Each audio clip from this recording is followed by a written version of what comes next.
Hello! This video is a brief summary of useful information for foreign students. The most competent specialist on this topic, Amalin Ekaterina, will tell you everything about this. Also, foreign students from previous years will share their experience with you. Let's start.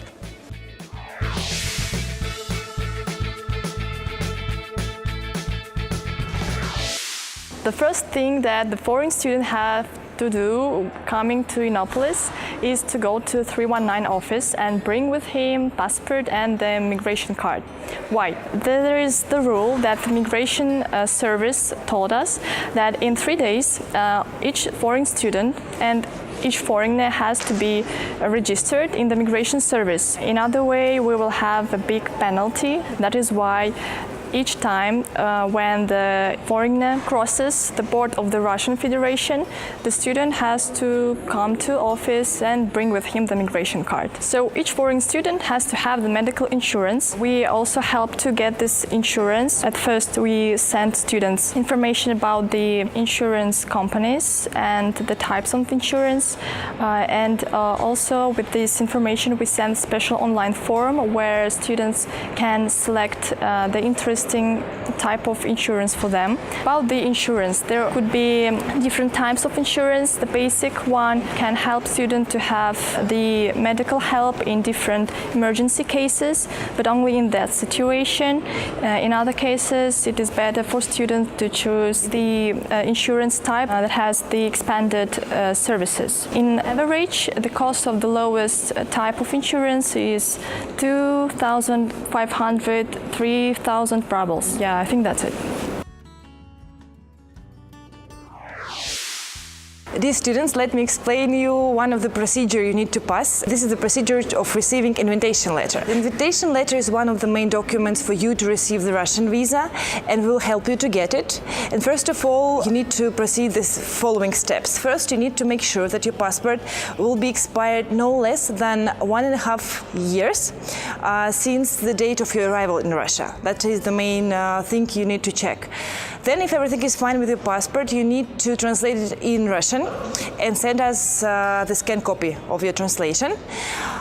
Third part, you need to check and you need to inform us the city where you will apply for the Russian visa in your country.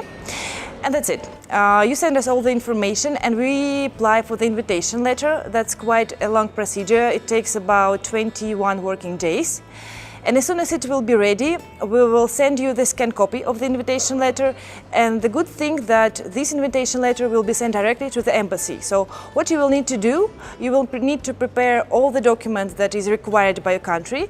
And as soon as the invitation letter is ready, just apply for the Russian visa, wait for some days, arrive to Russia, Innopolis, and enjoy your stay here. Я родом из Узбекистана. I'm from Sofia, Bulgaria. I'm from Nigeria. Я родился в Узбекистане. Я приехала из Украины, из центральной части, из города Черкассы. I'm from Cameroon. Я родом из Ташкента. I've been in Russia for roughly 5 years. Before I came to Innopolis, I studied in Tver State Technical University. In my second year, I came to Innopolis, so I've been here for roughly 5 years. В России я живу с того момента, как я поступила в Иннополис. Это вот ровно год.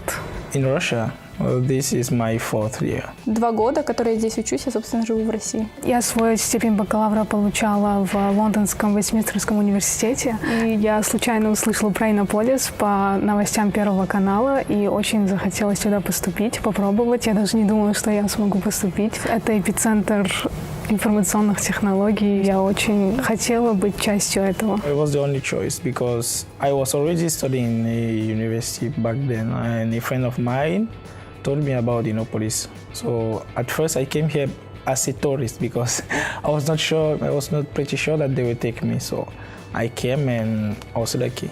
Well, coming from a very far place, there are definitely differences in culture and you get to experience them. Some are like very weird and some are not very weird and you can easily adapt to them. Like there was one case in the very first time, in as much as it is cold in Russia, they have this law that when you're entering a building, you shouldn't wear like your head warmer or anything. And I was surprised, like it's pretty cold and still they don't expect you to wear this in buildings. So at first it was confusing, but then I got used to it. it. Bulgarian and Russian cultures are really similar. Also, the languages are really similar, but at the beginning it was kind of unpleasant for me because I could understand more or less Russian, but I couldn't speak. And it was a really unpleasant feeling when you understand the question, you want something to say, but you can't. When I came in Russia, the only word I knew was spasiba. I quite like the way Russian people are. They are open. When you talk to them, they talk to you back. When you know the language, when you find a way to communicate with them, they are really good guys, good people. Единственный совет, если эти ребята приезжают одни, то есть не со своими друзьями, то постарайтесь найти побыстрее друзей. Потому что как только формируются уже вот эти компашки, найти своих друзей, свою компашку будет уже сложнее после формирования. For anyone who wants to study here, first you should consider that this is Russia. This is a big place, and you have people with different culture. It's a pretty interesting place, so it would be good if you read a bit of their history before coming. And also, for those who like to go out, there are many people here who like going to clubs, and Russians are pretty friendly depending on who you find. Yeah, individuals are different. Sometimes you meet those who are not friendly, but on a general note, they are really friendly. So for foreigners who want to study here, I think it's a good place. I would highly recommend the university. Возьмите побольше теплых вещей, честно. Потом возьмите много теплых вещей, которые можно надевать под куртку, потому что просто теплой куртки не хватает из-за сильных ветров в Иннополисе. Это не сразу очевидно, но это потом чувствуется. Don't put everything to the last day, one day before the deadline. Definitely don't do that. You have problem after that. Listen to what professor is saying. Try to talk. Is definitely a good trick to talk to everybody. Like, don't stay on your own and sit down. Try to think that you can do everything by yourself. It's not a good way. If you don't understand, talk to other people. They might find a way to help you. And do it fast, because time here is precious. Не нужно бояться подходить к профессору с вопросами. Очень часто, когда что-то непонятно, все привыкли, как у себя в университете, самому разбираться. И иногда люди боятся из-за того, что есть какой-то языковой барьер, ты боишься подойти и спросить что-то. Это неправильно, нужно идти спрашивать. Профессора очень хорошие. Совет мой, чтобы они сразу же были вовлечены в учебу, не пропускали ни лекции, ни уроки, чтобы все делали вовремя, так как это им поможет в конце семестра сдавать все экзамены на отлично.